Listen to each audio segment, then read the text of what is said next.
Hi there, I'm Kadie Cleveland, and this is Walking Together, a Christian parenting podcast. My education in early childhood development and social and emotional learning helps me to teach God's Word to kids each week, but I want you parents to be the main teachers of the faith to your kids. Join us each week as we explore topics that both kids and parents can use to build their relationships to God and with each other. Hey everyone, it's good to be back after the long break. And to start off the year of 2024, I want to talk about something that's, a little controversial. Don't worry, it's not politics, but it is something that has become more and more of a thing in the last decade or so, and you might not have even realized that it is a thing. Sunday sports.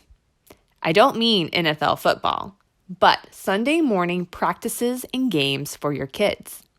It used to be that Sunday mornings were reserved for worship, but as our culture has changed, more and more sports teams are using Sunday mornings to get in those practices and those games. Some of the reasons for that shift is the demand of kids wanting to play sports, as well as having other competing activities. There just isn't enough time in the week to fit it all in. And with more kids interested in playing sports, that means you need more teams and more areas for practices. And you have to share those areas with other competing teams. And that also means more games to play. And that doesn't even account for the makeup days due to bad weather and weekend tournaments. Also, with the percent of families who belong to churches or go regularly, it's just not the way it used to be. So why not use that day? But if you are a worshiping family and that's important to you, and your child loves to play soccer or volleyball or do dance, what do? Some teams won't let your child join if they're not willing to commit to Sunday games. So, how do you choose? Sports can provide a lot of growth for a child, teaching them teamwork, responsibility, and hopefully good sportsmanship. But what about the things that they're supposed to be learning at church? It's not fair that sometimes we have to choose, but that's the reality we live in. And instead of me bashing on club sports or on parents who value their children's athletic goals, let's just talk about some reasonable boundaries your family can have when it comes to how much they spend on their Sabbath or how they spend their Sabbath. Let's start with your kids. How important is it for you to be on a team? I'm talking to you kids. How important is it?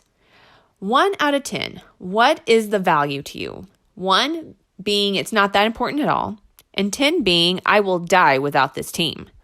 If you say 10, we have other issues to address. But parents, helping your kids to evaluate the level of importance here is a good talking point.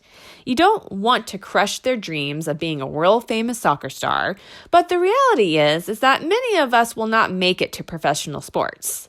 So, what's the goal here? Is it to make friends and have fun? Now, that's a really good reason to want to play a certain sport or be on a certain team. Is it to get better at the skill that you're interested in? That's good too. But what is most important? That's the question that you as a parent need to figure out. What is it that your family really needs? What is it that your child really needs? Let's pick up the rest of this conversation for next week. But here's something I want you and your kids to discuss. If you are debating club sports that conflict with Sunday worship, ask each other this question. Why is this club sport important to you? If you're not dealing with this conflict yet, ask each other this question. Do you think worshiping on Sunday is the most important thing? Why or why not? This is Kadie Cleveland with Walking Together. Don't forget to leave me a comment in the comment box if you have certain ideas or opinions on this topic, and we'll pick it up next week. See you later.